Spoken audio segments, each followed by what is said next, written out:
ಇವತ್ತು ಒಂದು ಹೊಸ ಅಂಶವನ್ನು ನೋಡಿಕೊಳ್ಳೋಣ. ಅಂಶದ ಹೆಸರು ಏನು ಅಂತಂದರೆ, ಸ್ತ್ರೀಯನ್ನು ಉಂಟು ಮಾಡುವುದಕ್ಕೆ ದೇವರು ಆದಾಮನ ಪಕ್ಕೆಯ ಎಲುಬನ್ನೇ ಏನಕ್ಕೋಸ್ಕರ ತೆಗೆದುಕೊಂಡನು ಎಂಬುದಾಗಿ. ಮತ್ತೆ ಹೇಳ್ತೇನೆ, ಸ್ತ್ರೀಯನ್ನು ಉಂಟು ಮಾಡುವುದಕ್ಕೆ ದೇವರು ಆದಾಮನ ಪಕ್ಕೆಯ ಒಂದು ಎಲುಬನ್ನೇ, ಅಂದರೆ ಎಲುಬು ಅಂದರೆ ಮೂಳೆ, ಈ ಮೂಳೆಯನ್ನೇ ದೇವರು ತೆಗೆದುಕೊಳ್ಳುವುದಕ್ಕೆ ಕಾರಣವೇನು ಎಂಬುದಾಗಿ ನಾವೊಂದು ಅಂಶವನ್ನು ನಾವು ನೋಡಿಕೊಳ್ಳೋಣ.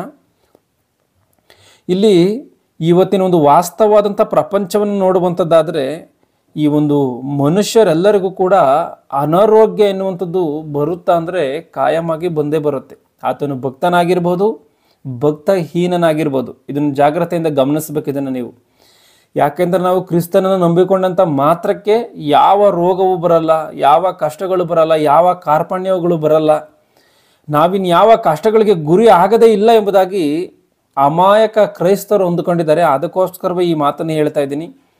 ಭಕ್ತನಾಗಿರ್ಬೋದು, ಭಕ್ತಹೀನರಾಗಿರ್ಬೋದು, ಪ್ರತಿಯೊಬ್ಬ ಮನುಷ್ಯನ ಒಂದು ದೇಹಕ್ಕೆ ಅನಾರೋಗ್ಯ ಎನ್ನುವಂಥದ್ದು ಬರುವಂಥ ಕಾರಣವೇ ದೇವರು ಈ ಪ್ರಕೃತಿಯಲ್ಲಿ ಇಷ್ಟೆಲ್ಲ ಮೆಡಿಸನ್ಗಳನ್ನು ಇಟ್ಟಿದ್ದಾನೆ. ಅಂದರೆ ಇವತ್ತು ಮನುಷ್ಯನ ಶರೀರಕ್ಕೆ ತೆಗೆದುಕೊಳ್ತಿರುವಂಥ ಪ್ರತಿಯೊಂದು ಮೆಡಿಸನ್ನು ಕೂಡ ಇದೆಲ್ಲಿಂದ ಬಂದಿದೆ ಅಂದರೆ ಪ್ರಕೃತಿಯಿಂದಲೇ, ಗಿಡ ಮರಗಳಿಂದ, ಪ್ರಕೃತಿಯಲ್ಲಿ ದೇವರು ಇಟ್ಟಿದ್ದಂಥ ಗಿಡ ಮರಗಳಿಂದ ತೆಗೆದಿದ್ದಾರೆ.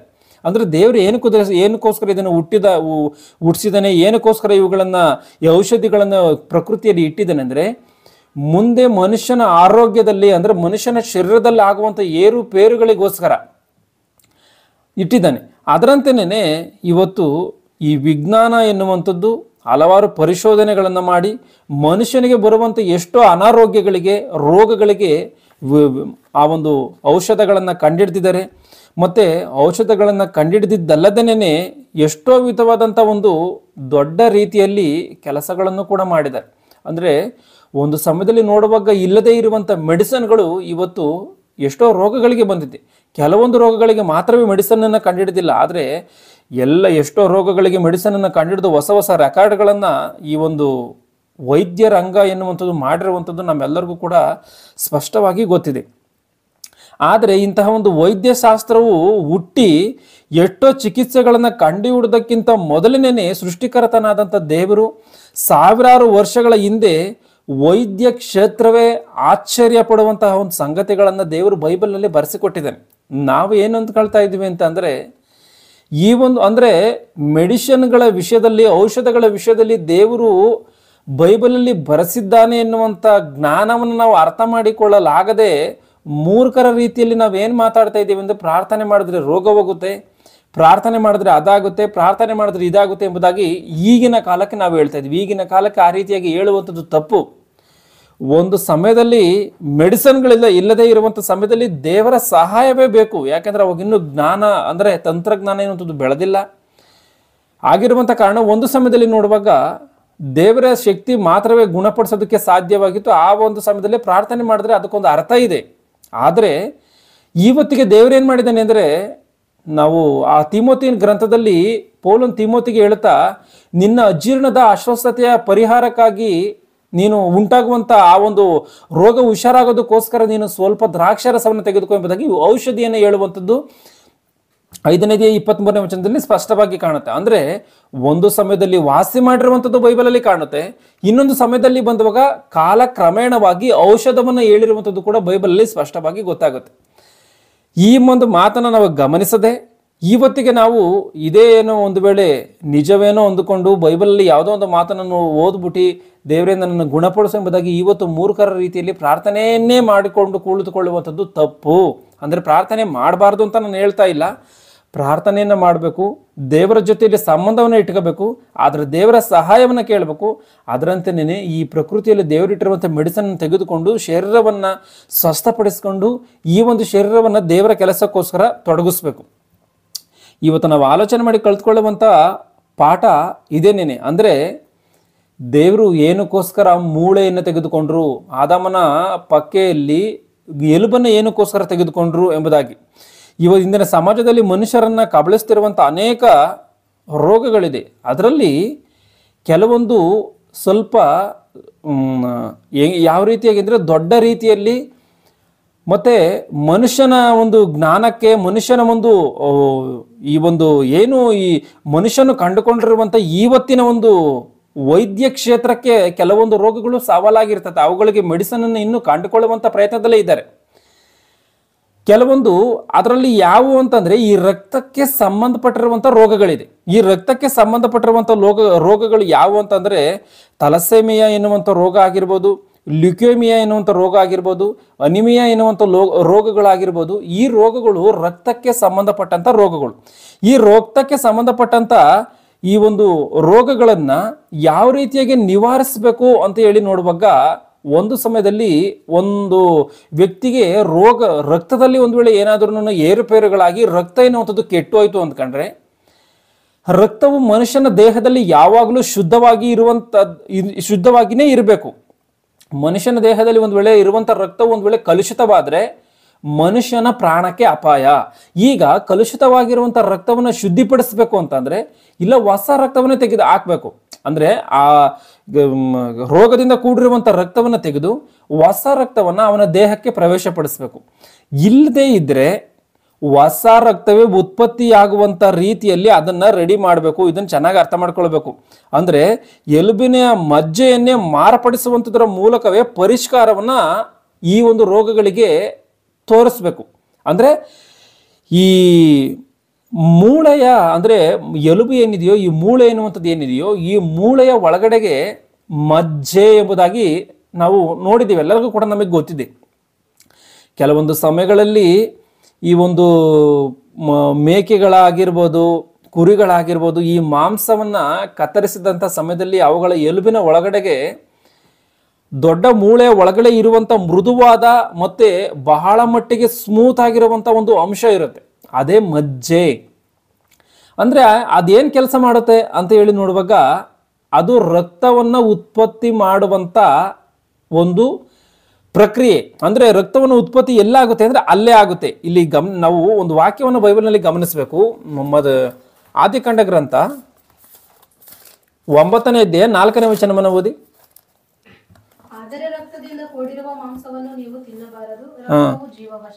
ಇಲ್ಲಿ ಗಮನಿಸಿ ಏನಿದೆ ಅಂದ್ರೆ, ಆದರೆ ರಕ್ತದಿಂದ ಕೂಡಿರುವ ಮಾಂಸವನ್ನು ನೀವು ತಿನ್ನಬಾರದು. ರಕ್ತದಿಂದ ಕೂಡಿರುವಂಥ ಮಾಂಸವನ್ನು ತಿನ್ನಬಾರದು.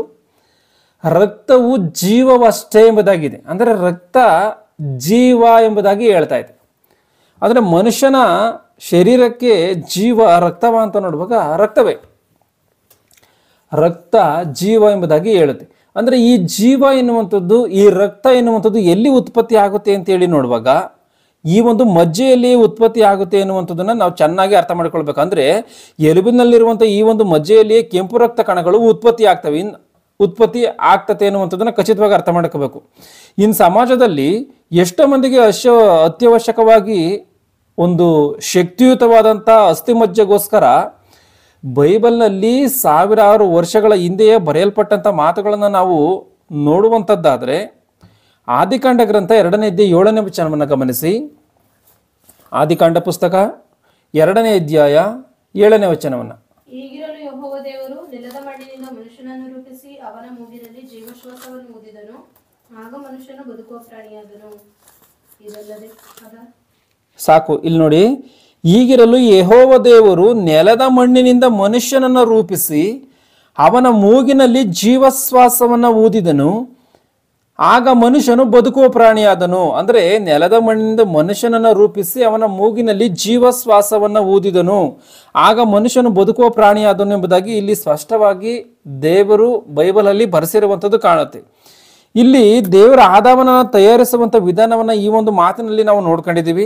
ನೆಲದ ಮಣ್ಣಿನಿಂದ ಆದಾಮನನ್ನು ರೂಪಿಸಿ ಎನ್ನುವಂಥ ಪದ ನಮಗಿಲ್ಲಿ ಸ್ಪಷ್ಟವಾಗಿ ಕಾಣುತ್ತೆ. ರೂಪಿಸಿ ಎನ್ನುವಂಥ ಮಾತು, ಇಲ್ಲಿ ರೂಪಿಸಿ ಅಥವಾ ನಿರ್ಮಿಸಿ ಎನ್ನುವಂಥ ಮಾತು, ಈ ನಿರ್ಮಾಣ ಅಂದರೆ ನಿರ್ಮಿಸಿ ಅಂತ ಹೇಳಿ ಇದೆ. ಅಂದರೆ ಈ ನಿರ್ಮಾಣ ಎನ್ನುವಂಥ ಮಾತನ್ನ ನಾವು ಯಾವುದಕ್ಕೋಸ್ಕರ ಬಳಸ್ತೀವಿ ಅಂತ ಹೇಳಿ ನೋಡುವಾಗ, ದೊಡ್ಡ ಒಂದು ಕಟ್ಟಡವನ್ನ ನಿರ್ಮಾಣಿಸಿದರು ಅಂದ್ರೆ ನಿರ್ಮಿಸಿದ್ದಾರೆ ಎಂಬುದಾಗಿ ನಾವು ಹೇಳ್ತಿರ್ತೀವಿ.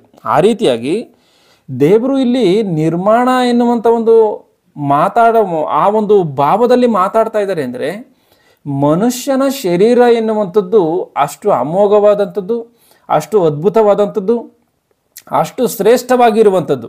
ಇದು ಸಾಮಾನ್ಯವಾಗಿ ಇರುವಂಥ ಒಂದು ಪ್ರಕ್ರಿಯೆ ಅಲ್ಲ ಮಾನವನ ಶರೀರ ಎನ್ನುವಂಥದ್ದು.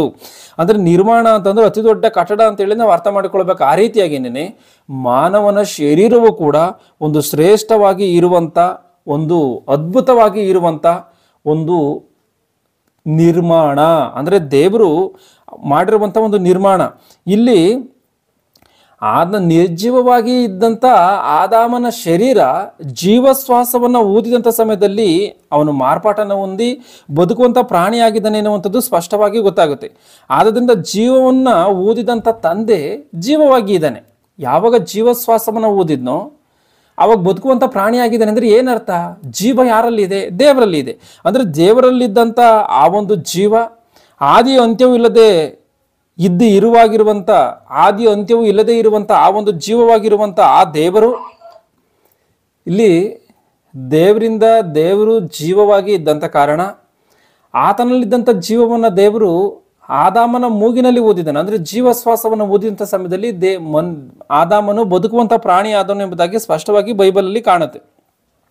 ಅಂದರೆ ಸರ್ವ ಮಾನವಾಳಿಗೆ ಆದಾಮನಿಂದ ಆ ಒಂದು ಜೀವ ವ್ಯಾಪಿಸಿದೆಯಾ ಅಂತ ನೋಡುವಾಗ ಎಲ್ಲರಲ್ಲೂ ಕೂಡ ವ್ಯಾಪಿಸಿದೆ. ಯಾಕೆ ಅಂತ ಅಂದರೆ ಆದಾಮನ ಮೂಗಿನಲ್ಲಿ ದೇವರು ಜೀವಶ್ವಾಸವನ್ನು ಊದುತ್ತಾರೆ. ಅದರಂತೆಯೇ ಅವನ ಗರ್ಭದಲ್ಲಿ ಬಂದಂಥ ಹೇಬೆಲನಾಗಿರ್ಬೋದು, ಕಾಯಿನನಾಗಿರ್ಬೋದು, ಇವರಿಗೆ ಮತ್ತೆ ಜೀವಶ್ವಾಸವನ್ನು ಊದಲ್ಲ. ಮತ್ತೆ ಇಲ್ಲಿ ಮುಖ್ಯವಾಗಿ ಗಮನಿಸಬೇಕಾಗಿರುವಂಥ ಒಂದು ಸಂಗತಿ ಏನು ಅಂದರೆ ಅವ್ವಳಿಗೂ ಕೂಡ ಮತ್ತೆ ಜೀವಶ್ವಾಸವನ್ನು ಊದಲ್ಲ. ಅಂದರೆ ಆದಾಮನೊಬ್ಬನಿಗೆ ಜೀವಶ್ವಾಸವನ್ನು ಊದಿದಾಗ ಅದು ಎಲ್ಲರಲ್ಲೂ ವ್ಯಾಪಿಸಿದೆಯಾ ಅಂತ ನೋಡುವಾಗ ಎಲ್ಲರಲ್ಲೂ ವ್ಯಾಪಿಸಿದೆಯಾ. ಅದರಂತೆ ಇವತ್ತಿಗೂ ಕೂಡ ನಡ್ಕೊಂಡು ಹೋಗ್ತಾ ಇದೆ. ಅಂದರೆ ದೇವರು ಜೀವವಾಗಿ ಇರುವಂಥ ದೇವರು ಆದಾಮನ ಒಂದು ಮೂಗಿನಲ್ಲಿ ಜೀವಶ್ವಾಸವನ್ನು ಊದಿದಾಗ ಅದು ಎಷ್ಟರ ಮಟ್ಟಿಗೆ ವ್ಯಾಪಿಸಿದೆಯೋ ಗಮನಿಸಿ. ಈ ಒಂದು ಸಂಗತಿಯನ್ನು ಅರಿತಂಥ ಪೌಲನು ಕೂಡ ಎಫೆಸದವರಿಗೆ ಪತ್ರಿಕೆಯನ್ನು ಬರೆತಾ ಆತನ ಏನು ಮಾತಾಡ್ತಾ ಇದ್ದಾನೆ ಒಂದು ಸಾರಿ ಎಫೆಸದವರಿಗೆ 4:6 ಗಮನಿಸಿ. ಎಫೆಸದವರಿಗೆ ಬರೆದ ಪುಸ್ತಕ 4ನೇ ಅಧ್ಯಾಯ 6ನೇ ವಚನವನ್ನ.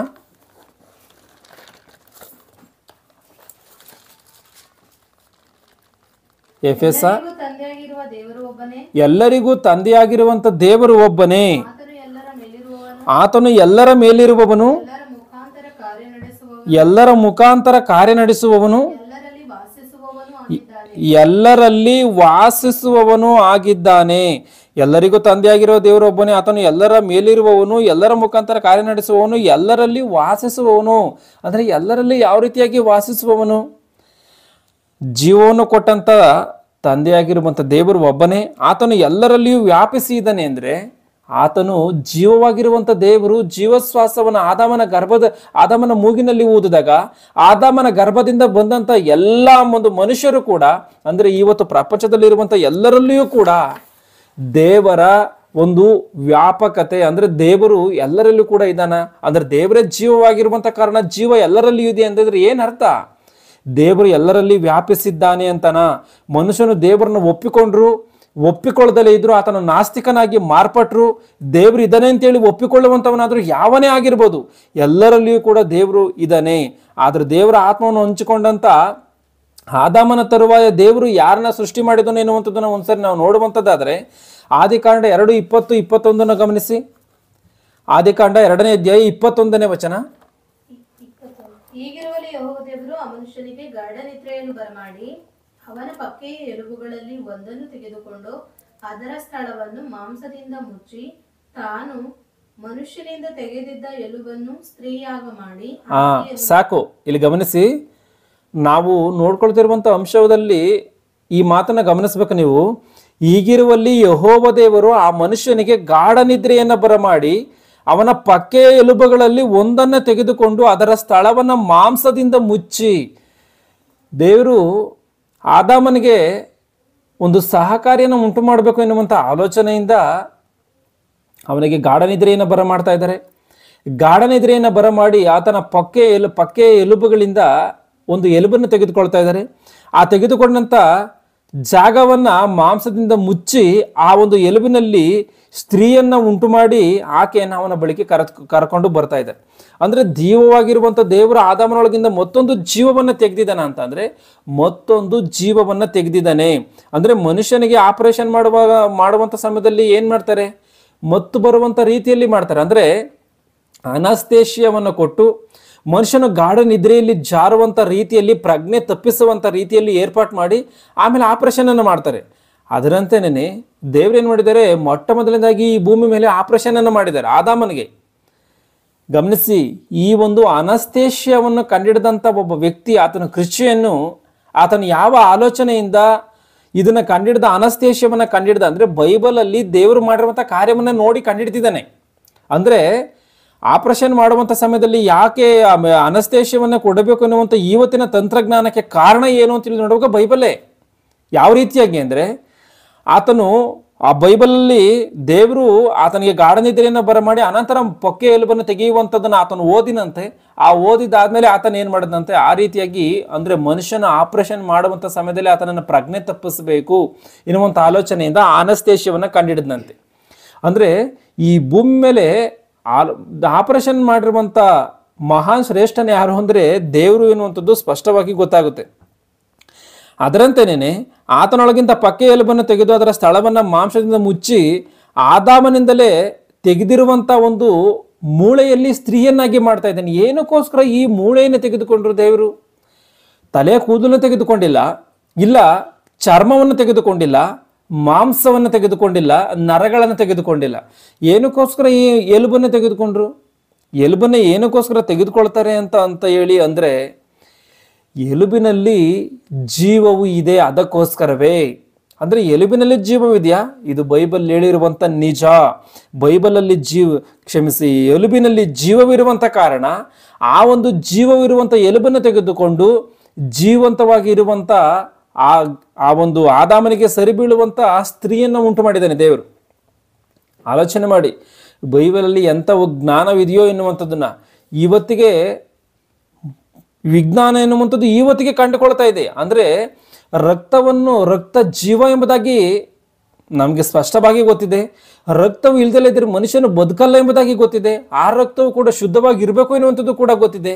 ಈ ರಕ್ತವು ಉತ್ಪತ್ತಿ ಆಗುವಂಥ ಜಾಗವು ಯಾವುದು ಅಂತೇಳಿ ನೋಡುವಾಗ ಈ ಒಂದು ಎಲುಬಿನಲ್ಲಿರುವಂಥ ಮಜ್ಜೆಯಲ್ಲಿ, ಅಂದರೆ ಎಲುಬಿನಲ್ಲಿರುವಂಥ ಮಜ್ಜೆಯಲ್ಲಿ ರಕ್ತ ಉತ್ಪತ್ತಿ ಆಗುತ್ತೆ ಅಂದರೆ ಏನರ್ಥ? ಜೀವವು, ಅಂದರೆ ಎಲುಬಿನಲ್ಲಿ ಜೀವವಿದೆ ಎನ್ನುವಂಥದ್ದನ್ನು ನಾವು ಖಚಿತವಾಗಿ ನಾವು ಅರ್ಥ ಮಾಡಿಕೊಳ್ಬೇಕು. ಈ ಒಂದು ಮಾನವನ ಶರೀರವನ್ನ ನಿರ್ಮಾಣ ಮಾಡುವಂಥ ಸಮಯದಲ್ಲಿ ದೇವರು ಯಾವ ರೀತಿಯಾಗಿ ಏರ್ಪಾಟನ್ನು ಮಾಡಿದನೋ ಆ ಒಂದು ಕಾರ್ಯವನ್ನ ನೋಡಿ ಭಕ್ತನಾದಂಥ ದಾವೀದನು ನೋಡಿ ಆಶ್ಚರ್ಯಗೊಳ್ತಾ ಇದ್ದಾನೆ. ಒಂದ್ಸಾರಿ ಕೀರ್ತನೆ 139 13-14 ಗಮನಿಸಿ. ಕೀರ್ತನೆ 139 13ನೇ ವಚನ 14ನೇ ವಚನವನ್ನ. ನನ್ನ ಅಂತರೇಂದ್ರಿಯಗಳನ್ನು ಉಂಟು ಮಾಡಿದವನು, ತಾಯಿಯ ಗರ್ಭದಲ್ಲಿ ನನ್ನನ್ನು ರೂಪಿಸಿದವನು ನೀನಲ್ಲವೋ. ನನ್ನ ಅಂತರೇಂದ್ರಿಯಗಳನ್ನು ಉಂಟು ಮಾಡಿದವನು ಅಂದ್ರೆ ಅಂತರೇಂದ್ರಿಯಗಳು ಅಂದ್ರೆ ಏನು? ಮನುಷ್ಯನ ಅಂಗಾಲು ಮೊದಲುಗೊಂಡು ನಡುನೆತ್ತಿಯವರೆಗೂ ಇರುವಂತ ಎಲ್ಲಾ ಒಂದು ಅಂತರೇಂದ್ರಿಯಗಳು ಎನ್ನುವಂಥದ್ದು, ನಮ್ಮ ಅಂಗಾಂಗಗಳು ಏನಿದೆಯೋ ಇವೆಲ್ಲವುಗಳನ್ನು ಉಂಟು ಮಾಡಿದವನು, ತಾಯಿಯ ಗರ್ಭದಲ್ಲಿ ನನ್ನನ್ನು ರೂಪಿಸಿದವನು ನೀನೇ. ಅಂದ್ರೆ ಭಕ್ತನಾದಂಥ ದಾವೀದನು ಯಾವ ರೀತಿಯಾಗಿ ಆಲೋಚನೆ ಮಾಡ್ತಾ ಇದ್ದಾನೆ ನೋಡಿ. ಅಂದ್ರೆ ದೇವರೇ ನೀನೇ ನನ್ನನ್ನು ನಿರ್ಮಿಸಿದೆಯಾ ಎಂಬುದಾಗಿ. ಅಮಾಯಕ ಪ್ರಪಂಚವು ಇವತ್ತು ನಾವು ಜನ್ಮಿಸುವುದಕ್ಕೆ ಇಲ್ಲ ನಾವು ಈ ರೀತಿಯಾಗಿ ಹುಟ್ಟುವುದಕ್ಕೆ ಕಾರಣ ಯಾರು ಅಂದ್ರೆ ತಂದೆ ತಾಯಿಗಳು ಎಂಬುದಾಗಿ ಅಂದ್ಕೊಳ್ತಾ ಇದ್ದಾರೆ. ತಂದೆ ತಾಯಿಗಳ ಪಾತ್ರ ಮನುಷ್ಯನ ಶರೀರದ ನಿರ್ಮಾಣದಿಂದ ಯಾವ ಕಾರ್ಯವೂ ಇಲ್ಲ, ಯಾವ ಒಂದು ಕೆಲಸವೂ ಇಲ್ಲ. ಮನುಷ್ಯನ ಶರೀರ ನಿರ್ಮಾಣದ ಹಿಂದೆ ದೇವರ ಕೈವಾಡ, ದೇವರ ಪಾತ್ರ ಇದೆ ಎನ್ನುವಂಥದ್ದನ್ನು ಖಚಿತವಾಗಿ ಅರ್ಥ ಮಾಡಿಕೊಳ್ಳಬೇಕು. ನನ್ನ ಅಂತರೇಂದ್ರಿಯಗಳನ್ನು ಉಂಟು ಮಾಡಿದವನು, ತಾಯಿಯ ಗರ್ಭದಲ್ಲಿ ನನ್ನನ್ನು ರೂಪಿಸಿದವನು ನೀನೇ. ನೀನು ನನ್ನನ್ನು ಅದ್ಭುತವಾಗಿಯೂ ವಿಚಿತ್ರವಾಗಿಯೂ ರಚಿಸಿದ್ದರಿಂದ ನಿನ್ನನ್ನು ಕೊಂಡಾಡುತ್ತೇನೆ. ಅದ್ಭುತವಾಗಿಯೂ ವಿಚಿತ್ರವಾಗಿಯೂ ರಚಿಸಿದ್ದರಿಂದ ಅಂದ್ರೆ ಮಾನವನ ಶರೀರ ಎನ್ನುವಂಥದ್ದು ಅದ್ಭುತವಾದಂಥದ್ದು ಮತ್ತೆ ವಿಚಿತ್ರವಾದಂಥದ್ದು. ಮನುಷ್ಯನ ಶರೀರದಲ್ಲಿ ಇರುವಂಥ ಕಾರ್ಯಗಳನ್ನು ನಾವು ಒಂದ್ಸಾರಿ ಆಲೋಚನೆ ಮಾಡುವಂಥದ್ದಾದ್ರೆ ಅದ್ಭುತವಾದಂಥದ್ದು. ಮನುಷ್ಯನ ಶರೀರ ಎನ್ನುವಂಥದ್ದು ಅದ್ಭುತವಾದಂಥದ್ದು.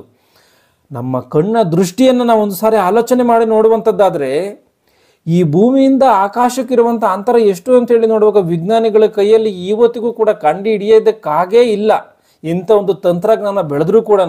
ಆದರೆ ಎಷ್ಟೋ ಲೈಟ್ ಇಯರ್ಗಳು ಇರುವಂಥ ಲೈಟ್ ಇಯರ್ಗಳ ದೂರ ಇರುವಂಥ ಆಕಾಶವನ್ನು ಈ ಕಣ್ಣು ನೋಡುತ್ತೆ ಅಂತ ಅಂದರೆ ಆಲೋಚನೆ ಮಾಡಿ. ದೇವರು ಕಣ್ಣಿಗೆ ಎಂಥ ಒಂದು ಶಕ್ತಿಯನ್ನು ಇಟ್ಟಿದ್ದಾನೋ ಅಂತ. ನಕ್ಷತ್ರ ಇಲ್ಲಿಂದ ನಕ್ಷತ್ರಗಳನ್ನು ನೋಡುತ್ತೆ, ಇಲ್ಲಿಂದ ಭೂಮಿಯಿಂದ 15 ಕೋಟಿ ಕಿಲೋಮೀಟರ್ ದೂರದಲ್ಲಿರುವಂಥ ಸೂರ್ಯನನ್ನು ನೋಡುತ್ತೆ, ಈ ನಕ್ಷತ್ರಗಳನ್ನೆಲ್ಲವನ್ನು ಹಿಡಿದಿರುವಂಥ ಆಕಾಶವನ್ನು ನೋಡುತ್ತೆ. ಅಂದರೆ ಮನುಷ್ಯನ ಕಣ್ಣಿನಲ್ಲಿ ಎಂಥ ಶಕ್ತಿ ಇದೆಯೋ, ದೇವರು ಈ ಒಂದು ಕಣ್ಣಿನಲ್ಲಿ ಎಂಥ ಒಂದು ಸಾಮರ್ಥ್ಯಗಳನ್ನ ಇಟ್ಟಿದ್ದಾನೋ, ಎಂಥ ಒಂದು ಶ್ರೇಷ್ಠತೆಯನ್ನು ಇಟ್ಟಿದ್ದಾನೋ, ಯಾವ ರೀತಿಯಾಗಿ ಉಂಟು ಮಾಡಿದಾನೋ ಆಲೋಚನೆ ಮಾಡಬೇಕಿದನ್ನ.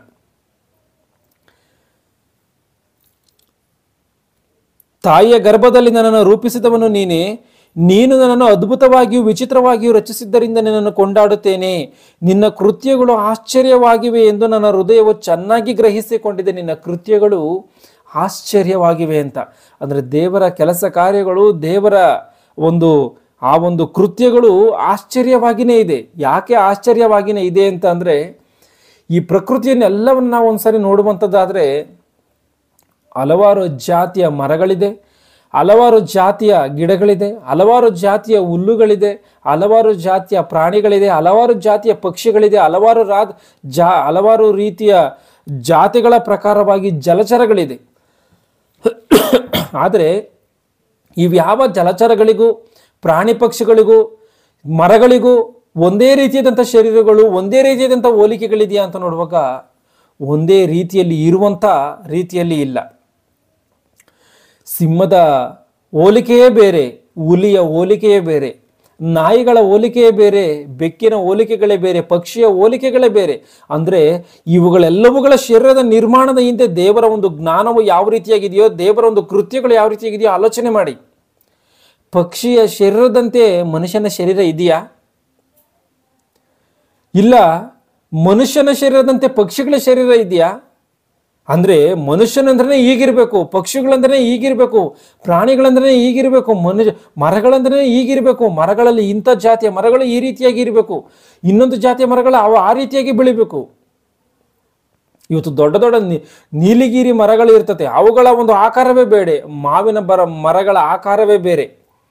ಆಲೋಚನೆ ಮಾಡಿ ದೇವರ ಜ್ಞಾನವು ಎಂಥದೋ ಎನ್ನುವಂಥದ್ದನ್ನ.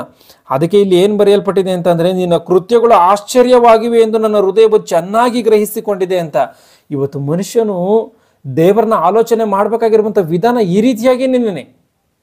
ಮನುಷ್ಯನು ಏನೋ ದೇವರನ್ನ ತನ್ನ ಸ್ವಇಚ್ಛೆಗೋಸ್ಕರವೋ ಅವಶ್ಯಕತೆಗಳಿಗೋಸ್ಕರವೋ ಮಾತ್ರವೇ ಆಲೋಚನೆ ಮಾಡಬಾರ್ದು. ದೇವ್ರನ್ನ ನಂಬ್ಕೊಂಡ್ರೆ ಇದು ಬರುತ್ತಾ, ಅದು ಬರುತ್ತಾ, ಅದಾಗುತ್ತಾ, ಇದಾಗುತ್ತಾ ಅಂತಾನ.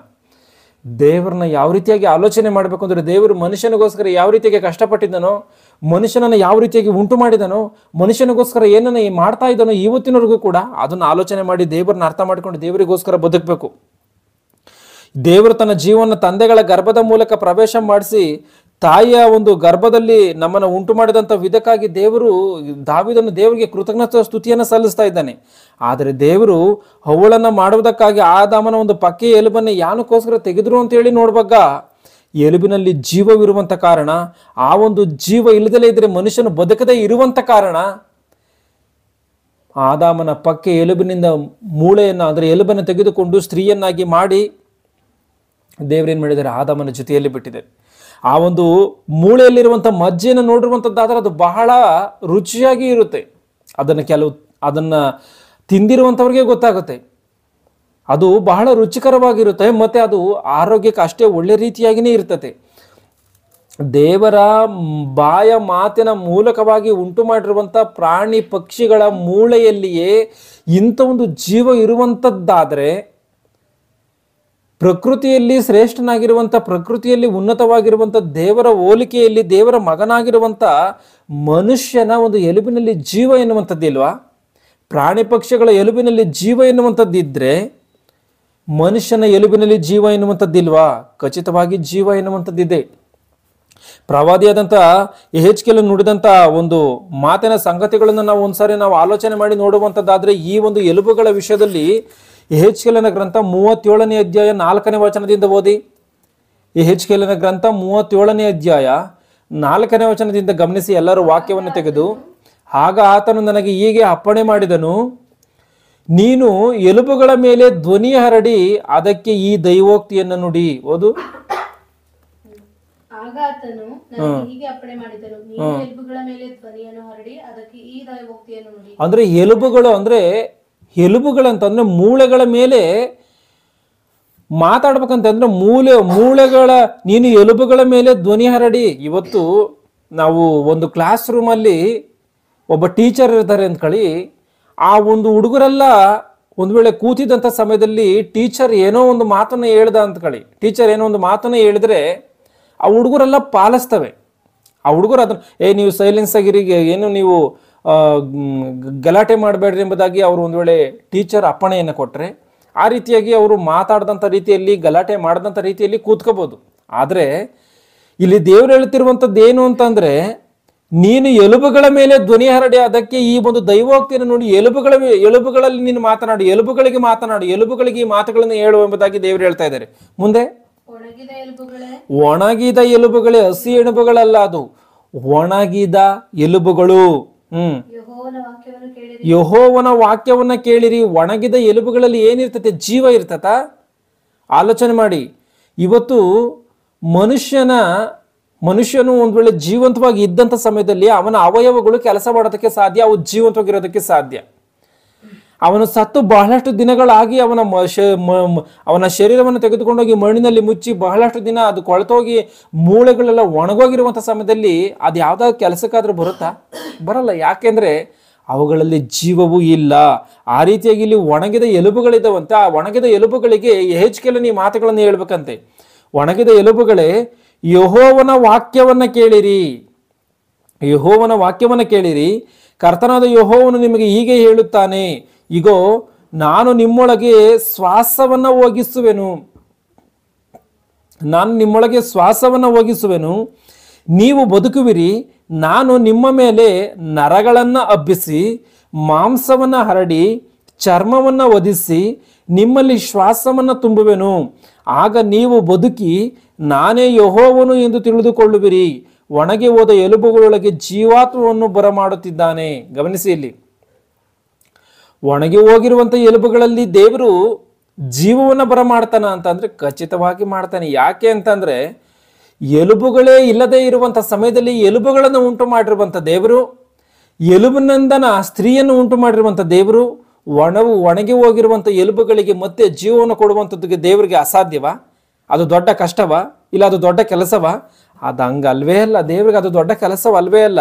ಜೀವವಿಲ್ಲದಲ್ಲೇ ಇರುವಂತಹ ಒಣಗಿ ಹೋಗಿರುವಂಥ ಎಲುಬುಗಳಿಗೆ ಜೀವವನ್ನು ದೇವರೇ ಬರಮಾಡ್ತಾ ಇದ್ದಾನೆ. ಆ ಒಂದು ಜೀವವೇ ಮನುಷ್ಯನನ್ನು ರಕ್ಷಿಸ್ತದೆ ಹೊರತು, ಒಂದು ವೇಳೆ ಮನುಷ್ಯನ ಎಲುಬಿನಲ್ಲಿರುವಂಥ ಅಸ್ಥಿ ಮಜ್ಜೆ ಒಂದು ವೇಳೆ ಏನಾದ್ರೂ ಅಸ್ತವ್ಯಸ್ತತೆಯಿಂದ ಕೂಡ್ತು ಅಂತ ಅಂದರೆ ಯಾವುದೇ ಕಾರಣಕ್ಕೂ ಮನುಷ್ಯನ ಒಂದು ಪ್ರಾಣಕ್ಕೆ ಅಪಾಯ, ಮನುಷ್ಯನು ಬದುಕುಳಿಯುವುದಕ್ಕೆ ಕಷ್ಟ.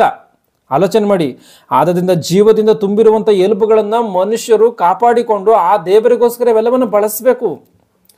ಮನುಷ್ಯನಿವತ್ತು ಹಲವಾರು ಕ್ರೀಡೆಗಳನ್ನು ಮಾಡ್ತಾ ಇದ್ದಾನೆ, ಹಲವಾರು ಆಟಗಳನ್ನು ಆಡ್ತಾನೆ. ಆರೋಗ್ಯಕ್ಕೆ, ಮನುಷ್ಯನ ಆರೋಗ್ಯಕ್ಕೆ ಇಲ್ಲ, ಅವನ ಒಂದು ಮನಃಶಾಂತಿಗೋಸ್ಕರ ಯಾವುದೋ ಒಂದು ಕ್ರೀಡೆಗಳನ್ನು ಆಡ್ತಾನೆ ಅಂತಂದ್ರೆ ಅದಕ್ಕೊಂದು ಅರ್ಥ ಇದೆ, ಅದರಲ್ಲಿ ತಪ್ಪಿಲ್ಲ. ಆದರೆ ಯಾವ ಒಂದು ಮನುಷ್ಯನ ಯಾವೊಂದು ಅವನ ಆರೋಗ್ಯದ ವಿಷಯದಲ್ಲಿ ಆಗಿರ್ಬೋದು, ಮಾನಸಿಕತೆ ವಿಷಯದಲ್ಲಿ ಆಗಿರ್ಬೋದು, ಅವಶ್ಯಕತೆ ಇಲ್ದಲೇ ಇದ್ರೂ ಕೂಡ ಅವನು ಹಣದಾಸೆಗೋ ಇನ್ನೊಂದಕ್ಕೋ ಮತ್ತೊಂದಕ್ಕೋ, ಹೆಸರಿನ ಪ್ರಖ್ಯಾತಿಗೋ, ಹೆಸರಿನ ಒಂದು ಪ್ರಖ್ಯಾತಿಗೋಸ್ಕರವೋ ಆತನು ಒಂದು ವೇಳೆ ಏನೋ ಕ್ರೀಡೆಗಳಲ್ಲಿ ತೊಡಗುವಂಥದ್ದಾದರೆ ಅದು ಪಾಪ.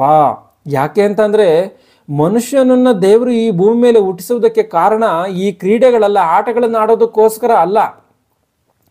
ಇಲ್ಲ ನಿನ್ನ ಅವಯವಗಳನ್ನು ಇನ್ನು ಯಾವುದಕ್ಕೋಸ್ಕರ ಬಳಸಬೇಕು ಅಂತ ಅಲ್ಲ.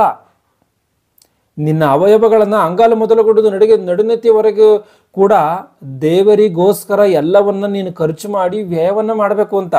ದೇವರಿಗೋಸ್ಕರ ಎಲ್ಲರೂ ಕೂಡ ಈ ಒಂದು ಶರೀರವನ್ನು ಬಳಸಿ ದೇವರ ಕೆಲಸವನ್ನು ನಡೆಸಬೇಕು ಎನ್ನುವಂಥ ಉದ್ದೇಶದಿಂದಲೇ ದೇವರು ಈ ಅವಯವಗಳನ್ನು ಕೊಟ್ಟು ಕಳಿಸಿದ್ದಾನೆ.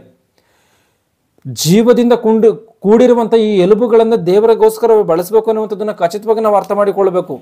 ಈ ಒಂದು ಎಲುಬುಗಳಲ್ಲಿ ಮಾತ್ರವೇ ಅಲ್ಲ, ನಮ್ಮ ಬಾಯಲ್ಲಿರುವಂಥ ಉಗುಳಿನಲ್ಲಿ ಅಂದರೆ ಎಂಜಲು ಎಂಬುದಾಗಿ ನಾವು ಏನು ಹೇಳ್ತೀವೋ ಇದರಲ್ಲೂ ಕೂಡ ಜೀವ ಇದೆ ಎನ್ನುವಂಥದ್ದನ್ನು ಬೈಬಲ್ ಯಾವತ್ತು ಹೇಳಿದೆಯೋ ಒಂದ್ಸಾರಿ ಗಮನಿಸಿ. ಇಲ್ಲಿ ಎಲುಬುಗಳಲ್ಲಿ ಯಾಕೆ ಅಂತಂದರೆ ಈ ಒಂದು ಆಧುನಿಕ ಪ್ರಪಂಚವು, ಆಧುನಿಕ ವಿಜ್ಞಾನವು ಇವತ್ತು ಯಾವುದೇ ಒಬ್ಬ ಒಂದು ವ್ಯಕ್ತಿಗೆ ಎಲುಬುಗಳಲ್ಲಿ ಜೀವವನ್ನು ಮತ್ತೊಬ್ಬರಿಗೆ ದಾನ ಮಾಡಬೇಕು ಅಂತ ಹೇಳಿ ಅಂದ್ರೆ ಅವನ ಎಲುಬಿನಲ್ಲಿರುವಂಥ ಜೀವವನ್ನ ಇವನು ಮತ್ತೊಬ್ಬನಿಗೆ ಅವನು ಏನಾದರೂ ದಾನ ಮಾಡಬೇಕು ಅಂದರೆ ಆ ಒಂದು ದಾನಿಯ ಉಗುಳನ್ನು ಮೊದಲು ಪರೀಕ್ಷೆ ಮಾಡ್ತಾರೆ.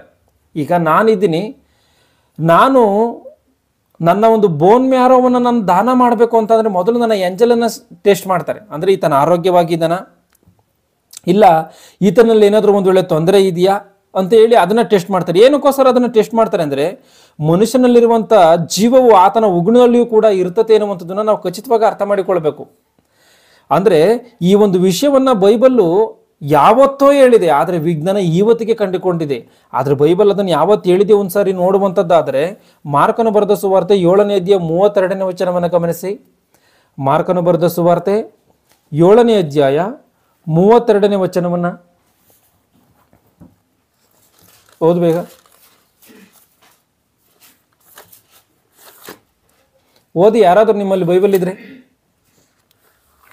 ಆಗ ಕೆಲವರು ತೊದಲು ಮಾತಾಡುವ ಒಬ್ಬ ಕಿವುಡನನ್ನು ಆತನ ಬಳಿಗೆ ಕರೆತಂದು ಇವನ ಮೇಲೆ ನಿನ್ನ ಕೈ ಇಡಬೇಕು ಎಂದು ಆತನನ್ನು ಬೇಡಿಕೊಂಡರು. ಆತನು ಅವನನ್ನು ಜನರ ಗುಂಪಿನಿಂದ ಒತ್ತಟ್ಟಿಗೆ ಕರೆಕೊಂಡು ಹೋಗಿ ತನ್ನ ಬೆರಳುಗಳನ್ನು ಅವನ ಕಿವಿಗಳಲ್ಲಿ ಇಟ್ಟು ಉಗುಳಿ ಅವನ ನಾಲಿಗೆಯನ್ನು ಮುಟ್ಟಿ ಆಕಾಶದ ಕಡೆಗೆ ನೋಡಿ ನಿಟ್ಟುಸಿರು ಬಿಟ್ಟು ಅವನಿಗೆ ಎಫ್ಫಥಾ ಎಂದು ಹೇಳಿದನು. ಗಮನಿಸಿ ಇಲ್ಲಿ ಏನಿದೆಯೋ ಅಂತನ. ಆಗ ಕೆಲವರು ತೊದಲು ಮಾತಾಡುವ ಒಬ್ಬ ಕಿವುಡನನ್ನ, ಈತನಿಗೆ ಏನಿದೆ ಅಂದ್ರೆ ತೊದಲು ಮಾತಾಡ್ತಾ ಇದ್ದಾನಂತೆ, ಮತ್ತೆ ಈತನಿಗೆ ಕಿವಿಯನ್ನು ಕೂಡ ಕೇಳಲ್ಲ. ಕಿವುಡನನ್ನ ಆತನ ಬಳಿಗೆ ಕರೆತಂದು ಇವನ ಮೇಲೆ ನಿನ್ನ ಕೈ ಇಡಬೇಕು ಎಂದು ಆತನನ್ನ ಬೇಡಿಕೊಂಡರು. ಇವನ ಮೇಲೆ ನಿನ್ನನ್ನು ಕೈ ಇಡಬೇಕು, ಯಾಕೆಂದ್ರೆ ಈತನ ಸ್ವಸ್ಥತೆಯನ್ನು ಹೊಂದ್ಕೊಳ್ಳಿ ಎಂಬುದಾಗಿ ಜನ ಹೇಳ್ತಾ ಇದ್ದಾರೆ. ಅದಕ್ಕೋಸ್ಕರ ಕರ್ಕೊಂಬಂದಿದ್ದಾರೆ, ಆ ರೀತಿಯಾಗಿ ಬೇಡ್ಕೊಂಡಿದ್ದಾರೆ. ಆತನು ಅವನನ್ನ ಜನರ ಗುಂಪಿನಿಂದ ಒತ್ತಟ್ಟಿಗೆ ಕರ್ಕೊಂಡು ಹೋಗಿ ತನ್ನ ಬೆರಳನ್ನು ಅವನ ಕಿವಿಗಳಲ್ಲಿ ಇಟ್ಟು ಉಗುಳಿ, ಗಮನಿಸಿ ಇಲ್ಲಿ ಉಗುಳಿದ್ರೆ ಏನು ಬರುತ್ತೆ? ಉಗುಳೆ ಬರುತ್ತೆ, ಅಂಜಲು ಬರುತ್ತೆ. ಉಗುಳಿ ಅವನ ನಾಲಿಗೆಯನ್ನು ಮುಟ್ಟಿ ಆಕಾಶದ ಕಡೆಗೆ ನೋಡಿ ನಿಟ್ಟುಸಿರು ಬಿಟ್ಟು ಅವನಿಗೆ ಎಫ್ಫಥಾ ಎಂದು ಹೇಳಿದನು. ಆ ಶಬ್ದಕ್ಕೆ ತೆರೆಯಲಿ ಎಂದರ್ಥ. ಹೇಳುತ್ತಲೇ ಅವನ ಕಿವಿಗಳು ತೆರೆದವು, ಅವನ ನಾಲಿಗೆಯ ಕಟ್ಟು ಬಿಚ್ಚಿ ಹೋಯಿತು, ಅವನು ನೆಟ್ಟಗೆ ಮಾತಾಡಿದನು. ಗಮನಿಸಿ ಇಲ್ಲಿ ಏನಿದೆಯೋ ಅಂತ. ಅಂದರೆ ವೈದ್ಯಶಾಸ್ತ್ರ ಎನ್ನುವಂಥದ್ದು ಆವತ್ತಿಗೆ ನೋಡ್ಬೇಕಂದ್ರೆ ಫಸ್ಟ್ ಸೆಂಚುರಿಯಲ್ಲಿ ಯೇಸು ಕ್ರಿಸ್ತನು ಈ ಭೂಮಿ ಮೇಲೆ ಇದ್ದಂಥ ಕಾಲದಲ್ಲಿ, ಅಂದರೆ ಈಗಿನಿಂದ 2000 ವರ್ಷಗಳ ಕೆಳಗೆ ಅಭಿವೃದ್ಧಿ ಹೊಂದಿದ್ದ ವೈದ್ಯಶಾಸ್ತ್ರ ಅಂತ ಅಂದರೆ ಯಾವುದೇ ಕಾರಣಕ್ಕೂ ಕೂಡ ಇಲ್ಲ. ಆಗಿದ್ದಂಥ ಸಮಯದಲ್ಲಿನೇ ಆ ಕಾಲದಲ್ಲಿ ಯೇಸು ಕ್ರಿಸ್ತನು ಈ ಒಂದು ಕೆಲಸವನ್ನು ಆತನು ಮಾಡಿದ್ದಾನೆ. ಅಂದರೆ ಈ ಒಂದು ಕಾಲದಲ್ಲಿ ಉಗುಳಿನಲ್ಲಿ ಜೀವ ಇದೆ ಅಂತ ಹೇಳಿ ವೈದ್ಯಶಾಸ್ತ್ರ ಇವತ್ತಿಗೆ ಗುರುತಿಸಿದೆ, ಉಗುಳಿನಲ್ಲಿ ಜೀವವಿದೆ ಎಂಬುದಾಗಿ. ಆಲೋಚನೆ ಮಾಡಿ, ನಾವು ಒಂದು ವಿಚಾರವನ್ನು ಸ್ಪಷ್ಟವಾಗಿ ನಾವು ಗಮನಿಸಬೇಕು. ಇಲ್ಲಿ ಈ ಒಂದು ನಾವು ಮನೆಗಳಲ್ಲಿ ನಾಯಿಗಳನ್ನು ಸಾಕ್ತಾ ಇರ್ತೀವಿ. ಈ ನಾಯಿಗಳಲ್ಲಿ ಆ ನಾಯಿಗಳ ಕೈ ಕಾಲುಗಳಲ್ಲಿ ಯಾವುದೇ ಗಾಯಗಳಾದರೂ ಕೂಡ ಅದು ನಾಲಿಗೆಯಿಂದ ಅದನ್ನು ನೆಕ್ಕುತ್ತೆ. ಈ ನಾಲಿಗೆಯಿಂದ ನೆಕ್ಕಿದಂಥ ಸಮಯದಲ್ಲಿ ಏನಾಗುತ್ತೆ ಅಂತ ಹೇಳಿ ನೋಡುವಾಗ ಆ ನಾಯಿಯ ಎಂಜಲಿನಲ್ಲಿ ಔಷಧ ಗುಣಗಳು ಇರುತ್ತೆ. ಗುಣಗಳು ಇದ್ದಂಥ ಸಮಯದಲ್ಲಿ, ಯಾಕೆಂದರೆ ಇದನ್ನು ನಾನು ಹೇಳ್ತಿರುವಂಥದ್ದಲ್ಲ, ವಿಜ್ಞಾನವು ಹೇಳಿರುವಂಥ ಮಾತಿದು. ಔಷಧ ಗುಣಗಳಿಂದ ಏನಾಗುತ್ತೆ ಅಂದರೆ ನಾಯಿಗಳಿಗೆ ಆ ರೋಗವು ಅಂದರೆ ಆ ಗಾಯ ಎನ್ನುವಂಥದ್ದು ವಾಸಿಯಾಗಿ ಹೋಗುತ್ತೆ. ನಾಯಿಗೆ ಅದರ ನಾಲಿಗೆ ಎಟಕುವಂಥ ಜಾಗದಲ್ಲಿ ಎಲ್ಲೇ ಗಾಯಗಳಾದರೂ ಕೂಡ ಅದು ವಾಸಿ ಮಾಡ್ಕೊಂಡ್ಬಿಡುತ್ತೆ. ಅದು ಒಂದು ವೇಳೆ ತಲೆಯಲ್ಲಿ ಆದರೆ ಮಾತ್ರವೇ ಅದು ಆಗಲ್ಲ, ಯಾಕೆಂದರೆ ಅದು ನಾಲಿಗೆ ತಾಕುವಂಥ ಜಾಗದಲ್ಲಿ ಎಲ್ಲೇ ಆದರೂ ವಾಸಿ ಮಾಡಿಕೊಳ್ಳುತ್ತೆ. ಯಾವ ರೀತಿಯಾಗಿ ಅಂದರೆ ಎಂಜಲಿನಲ್ಲಿ ಇರುವಂಥ ಗುಣ, ಅಂದರೆ ದೇವರ ಮಾತಿನಿಂದ ಉಂಟಾಗಿರುವಂಥ ಒಂದು ನಾಯಿಯ ಎಂಜಲಿನಲ್ಲಿ ಶಕ್ತಿ ಇದೆ, ಜೀವ ಇದೆ ಅಂತ ಹೇಳಿ ಅಂದರೆ ವಾಸಿ ಮಾಡುವಂಥ ಒಂದು ಶಕ್ತಿ ಇದೆ ಅಂತಂದರೆ ಮನುಷ್ಯನ ಒಂದು ಎಂಜಲಿನಲ್ಲಿ ಇಲ್ವಾ? ಮನುಷ್ಯನ ಅದರಿಗಿಂತ ಶ್ರೇಷ್ಠನಾಗಿರುವಂಥ ಕಾರಣ ಖಂಡಿತವಾಗ್ಲೂ ಅದರಲ್ಲಿ ಇದೆ. ಆ ರೀತಿಯಾಗಿ ಯೇಸು ಕ್ರಿಸ್ತನು ಆ ಒಂದು ಕಾರ್ಯವನ್ನು ಅಂದರೆ ಈ ಅಂಜಲನ್ನು ಏನಕ್ಕೋಸ್ಕರ ಆತನು ಉಗುಳಿ ಅದನ್ನು ಮಾಡಿದ್ದಾನೆ ಅಂತ ಹೇಳಿ ನೋಡುವಾಗ ಉಗುಳಿನಲ್ಲಿ ಜೀವವಿದೆ ಎನ್ನುವಂಥದ್ದನ್ನು ಖಚಿತವಾಗಿ ನಾವು ಅರ್ಥ ಮಾಡಿಕೊಳ್ಬೇಕು. ಈ ಕಾಲದಲ್ಲಿ ಉಗುಳಿನಲ್ಲಿ ಜೀವ ಇದೆ ಅಂತೇಳಿ ವೈದ್ಯಶಾಸ್ತ್ರ ಇವತ್ತಿಗೆ ಗುರುತಿಸ್ಬೋದು, ಆದರೆ ನಮ್ಮ ಕೈಯಲ್ಲಿರುವಂಥ ಬೈಬಲ್ಲು ಇದನ್ನು ಯಾವತ್ತು ಗುರುತಿಸಿ ದೇವರು ಬರೆಸಿದ್ದನೋ ಒಂದ್ಸರಿ ನೋಡಿ. ಅದಕ್ಕೇನೆ ಈ ಒಂದು ವೈದ್ಯ ಪ್ರಪಂಚ ಎನ್ನುವಂಥದ್ದು ಸ್ಟೆಮ್ ಸೆಲ್ ಡೊನೇಷನ್ ಪ್ರೋಗ್ರಾಮ್ಸ್ ಎನ್ನುವಂಥದ್ದನ್ನು ಇವ್ರು ಕೈಗೊಳ್ತಾ ಇರ್ತಾರೆ. ಆದರೆ ಆ ಕಾಲದಲ್ಲಿ ಯೇಸು ಕ್ರಿಸ್ತನ ಉಗುಳಿ ನಾಲ್ಗೆಯನ್ನು ಮುಟ್ಟಿದಂಥ ಸಮಯದಲ್ಲಿ ಮಾತುಗಳು ಬಂದಿದೆ. ಆ ಒಂದು ತೊದಲು ಮತ್ತು ಕಿವುಡನಾಗಿದ್ದಂಥವನು ಸ್ವಸ್ಥತೆಯನ್ನು ಹೊಂದ್ಕೊಂಡಿದ್ದಾನೆ. ಮನುಷ್ಯನ ದೇಹದಲ್ಲಿರುವಂಥ ಪ್ರತಿ ಅಣುವನ್ನು ದೇವರಿಗೋಸ್ಕರ ನಾವು ಉಪಯೋಗಿಸಬೇಕು. ಅದಕ್ಕೋಸ್ಕರವೇ ದೇವರು ಇದನ್ನೆಲ್ಲವನ್ನು ಕೊಟ್ಟಿದ್ದಾನೆ. ಅದರಂತೆಯೇ ಯೇಸು ಕ್ರಿಸ್ತನ ಇದನ್ನೆಲ್ಲವನ್ನು ಆತನು ಪ್ರಾರಂಭದ ಕಾಲಗಳಂದರೆ 1ನೇ ಶತಮಾನದಲ್ಲಿ ಅದನ್ನೆಲ್ಲವನ್ನು ಆತನು ಮಾಡಿದ್ದಾನೆ ದೇವರಿಗೋಸ್ಕರ. ಆತನ ಸ್ವಸ್ಥತೆ ಮಾಡಿದ್ದು ಯಾರಿಗೋಸ್ಕರ, ಬೋಧನೆ ಮಾಡಿದ್ದು ಯಾರಿಗೋಸ್ಕರ, ಪ್ರಾಣ ಕೊಟ್ಟಿದ್ದೆಲ್ಲ ಇವೆಲ್ಲವನ್ನು ಯಾರಿಗೋಸ್ಕರ ಅಂದರೆ ಆ ದೇವರ ಅನುಮತಿಯ ಮೇರೆಗೆ, ಆ ದೇವರಿಗೋಸ್ಕರ ಇವೆಲ್ಲವನ್ನು ಆತನು ದೇವರ ಮಕ್ಕಳಾಗಿರುವಂಥ ಮನುಷ್ಯರನ್ನ ಕಾಪಾಡುವಂಥ ಉದ್ದೇಶದಿಂದ ಮಾಡಿದ್ದಾನೆ. ಅಂದರೆ ದೇವರ ಆವೇದನೆಯನ್ನು ಕಣ್ಣಾರೆ ಕಾಣಂತ ಯೇಸು ಕ್ರಿಸ್ತನ ಈ ಕೆಲಸವನ್ನೆಲ್ಲವನ್ನು ಮಾಡೋದಕ್ಕೆ ಕಾರಣ ಏನು ಅಂತೇಳಿ ನೋಡುವಾಗ ಆತನ ಒಂದು ಒಳ್ಳೆಯ ಮನಸ್ಸು, ದೇವರ ಮೇಲೆ ಇದ್ದಂಥ ಭಕ್ತಿ. ಆಲೋಚನೆ ಮಾಡಿ, ಮನುಷ್ಯನು ದೇವರಿಗೋಸ್ಕರ ತನ್ನ ಅವಯವಗಳಲ್ಲಿ, ತನ್ನ ದೇಹಗಳಲ್ಲಿರುವಂಥ ಎಲ್ಲವುಗಳನ್ನು ಬಳಸಬೇಕು ಎನ್ನುವಂಥದ್ದನ್ನು ಯೇಸು ಕ್ರಿಸ್ತನ ಒಂದು ಮಾದರಿಯಾಗಿ ತೋರಿಸಿದ್ದಾನೆ ಎನ್ನುವಂಥದ್ದನ್ನು ನಾವು ಖಚಿತವಾಗಿ ನಾವು ಅರ್ಥ ಮಾಡಿಕೊಳ್ಳಬೇಕು. ಆದರೆ ಈ ಅವಯವಗಳನ್ನೆಲ್ಲವನ್ನು ನಾವು ಏನಕ್ಕೋಸ್ಕರ ಬಳಸ್ತಾ ಇದ್ದೀವಿ? ನಾವು ಈ ಅವಯವಗಳನ್ನೆಲ್ಲ ಬಳಸ್ತಾ ಇರುವಂಥದ್ದು ನಮ್ಮ ನೋಟದಲ್ಲಿ ಪಾಪ, ನಡತೆಯಲ್ಲಿ ಪಾಪ, ಆಲೋಚನೆಗಳಲ್ಲಿ ಪಾಪ, ಇವೆಲ್ಲವನ್ನು ತುಂಬಿದರೆ ಬಹಳ ಮಟ್ಟಿಗೆ ಅಪಾಯ ಎನ್ನುವಂಥದ್ದನ್ನು ನಾವು ಖಚಿತವಾಗಿ ನಾವು ಅರ್ಥ ಮಾಡಿಕೊಳ್ಬೇಕಾಗಿರುವಂಥ ವಿಚಾರ. ಯೇಸು ಕ್ರಿಸ್ತ ನಮ್ಮಂಥ ಶರೀರವನ್ನು ಧರಿಸ್ಕೊಂಡಿದ್ರೂ ಕೂಡ ದೈವ ಲಕ್ಷಣಗಳಿಂದ ಆತನು ಬದುಕಿದ್ದಾನೆ. ಮತ್ತು ಆ ರೀತಿಯಾಗಿ ಎಷ್ಟೋ ಜನಗಳಿಗೆ ದೇವರ ಕಾರ್ಯಗಳನ್ನು, ದೇವರು ಮನುಷ್ಯನ ಶರೀರದಲ್ಲಿರುವ ಇಟ್ಟಿರುವಂಥ ಕೆಲವೊಂದು ಕಾರ್ಯಗಳನ್ನು ಆತನು ಮನುಷ್ಯರ ಎದುರಿಗೆ ತೋರಿಸಿದ್ದಾನೆ. ಆತನ ಮುಂದೆ ಇನ್ನೂ ಏನು ಮಾಡಿದನೋ ಗಮನಿಸಿ. ಯೋಹಾನ ಬರೆದ ಸುವಾರ್ತೆ 9ನೇ ಅಧ್ಯಾಯ 6ನೇ ವಚನವನ್ನು ಓದಿ. ಯೋಹಾನನ ಬರೆದ ಸುವಾರ್ತೆ 9ನೇ ಅಧ್ಯಾಯ 6ನೇ ವಚನವನ್ನು. ಇದನ್ನು ಹೇಳಿ ನೆಲದ ಮೇಲೆ ಉಗುಳಿ ಆ ಉಗುಳಿನಿಂದ ಕೆಸರು ಮಾಡಿ ಆ ಕೆಸರನ್ನು ಅವನ ಕಣ್ಣುಗಳಿಗೆ ಹಚ್ಚಿ, ನೀನು ಈ ಸಿಲೋವ ಕೊಳಕ್ಕೆ ಹೋಗಿ ತೊಳಕೋ ಅಂದನು. ಸಿಲೋವ ಎಂಬ ಮಾತಿಗೆ ಕಳುಹಿಸಲ್ಪಟ್ಟವನು ಎಂದು ಅರ್ಥ. ಅವನು ಹೋಗಿ ತೊಳಕೊಂಡು ಕಣ್ಣು ಹೊಂದಿದವನಾಗಿ ಬಂದನು. ಅಂದರೆ ಒಬ್ಬ ಕುರುಡನು ಸ್ವಸ್ಥತೆಯನ್ನು ಹೊಂದ್ಕೊಂಡಿದ್ದಾನೆ. ಯಾವ ರೀತಿಗೆ ಕುರುಡನು ಸ್ವಸ್ಥತೆಯನ್ನು ಹೊಂದ್ಕೊಂಡ ಅಂದರೆ, ನೆಲದ ಮೇಲೆ ಉಗುಳಿ ಆ ಉಗುಳಿನಿಂದ ಕೆಸರನ್ನು ಮಾಡಿದಂತಂದ್ರೆ, ನೆಲದ ಮೇಲೆ ಉಗುಳಿದಂತೆ ಕ್ರಿಸ್ತನು ಆ ಉಗುಳಿನಿಂದ ಕೆಸರನ್ನ ಮಾಡಿ ಅವನ ಕಣ್ಣುಗಳಿಗೆ ಹಚ್ಚಿನಂತೆ. ಅಂದರೆ ಯೇಸು ಕ್ರಿಸ್ತನ ಇಲ್ಲಿ ಏನು ತೋರಿಸೋದು ಮಾಡ್ತಾ ಇದ್ದಾನೆ? ಏನಕ್ಕೋಸ್ಕರ ಆತನು ಉಗಿಬೇಕು? ಆಲೋಚನೆ ಮಾಡಿ. ಅಂದರೆ ಮನುಷ್ಯನ ಶರೀರದಲ್ಲಿ ಯಾವ ರೀತಿಯಾಗಿ ಇದೆಯೋ ಅಂತನ ಯೇಸು ಕ್ರಿಸ್ತನು ತನ್ನ ಒಂದು ದೇಹದಲ್ಲಿ ದೇವರು ಇಟ್ಟಿರುವಂಥ ಜೀವವನ್ನು ತನ್ನ ಮಾತಿನ ಮೂಲಕವಾಗಿ, ತನ್ನ ಉಗುಳಿನ ಒಂದು ಮೂಲಕ, ತನ್ನ ಕೆಲಸದ ಮೂಲಕ ಅನೇಕರನ್ನ ಬದುಕಿಸುವುದಕ್ಕೋಸ್ಕರ ಉಪಯೋಗಿಸಿದ್ದಾನೆ. ಅಂದರೆ ಉಗುಳಿನಲ್ಲಿ ಜೀವ ಇದೆ ಅಂತೇಳಿ ಬೈಬಲ್ ಯಾವತ್ತಿಗೂ ತಿಳಿಸಿದೆ. ಅಂದರೆ ಈಗ ನಾವು ಕೂಡ ಈ ರೀತಿಯಾಗಿ ಉಗುಳಿನ ಮೂಲಕವಾಗಿ ಎಲ್ಲರನ್ನು ಸ್ವಸ್ಥತೆ ಮಾಡಬೇಕು ಅಂತನ, ಆ ರೀತಿಯಾಗಿ ದೇವರೇನು ಮಾಡಿದ್ದಾನೆ, ಇವತ್ತಿಗೆ ಆ ಒಂದು ಕೆಲಸವನ್ನು ನಿಲ್ಲಿಸಾಕಿದ್ದಾನೆ. ಅಂದರೆ ನೀನು ಉಗುಳನ್ನ ತಾಂಡು ನೀನು ಯಾನ ಕುರುಡನ ಕಣ್ಣಿಗೆ ಬೆಳೆದು ಬಿಟ್ಟರೆ ಸ್ವಸ್ಥತೆ ಹೊಂದ್ಕೊಂಡ್ಬಿಡ್ತಾರೆ ಅಂತ ಅಲ್ಲ. ನಿನ್ನ ಪ್ರತಿಯೊಂದು ಅವಯವಗಳನ್ನು ದೇವರಿಗೋಸ್ಕರ, ದೇವರ ಕೆಲಸಕ್ಕೋಸ್ಕರವೇ ತೊಡಗಿಸ್ಬೇಕು. ಇವತ್ತು ವಿಜ್ಞಾನವು ಹೇಳಿರುವಂಥ ಒಂದು ವಿಚಾರ ಏನು ಅಂತೇಳಿ ನೋಡುವಾಗ, ನಾವು ಮಾತನಾಡುವಂಥ ಒಂದೊಂದು ಮಾತಿಗೂ ಕೂಡ ನಮ್ಮ ರಕ್ತ ಎನ್ನುವಂಥದ್ದು ಖರ್ಚಾಗುತ್ತಂತೆ. ಈಗ ರಕ್ತ ಎನ್ನುವಂಥದ್ದು ಖರ್ಚಾಗುತ್ತೆ ಅಂದರೆ ರಕ್ತವು ಏನು ಅಂತೇಳಿ ಓದ್ಕೊಂಡಿದ್ದೀವಿ ಅಂದರೆ, ಇದು ಆದಿಕಾಂಡ ಗ್ರಂಥ 9ನೇ ಅಧ್ಯಾಯ 4ನೇ ವಚನದಲ್ಲಿ ರಕ್ತವು ಜೀವವು ಅಷ್ಟೇ ಎಂಬುದಾಗಿ ಇದೆ.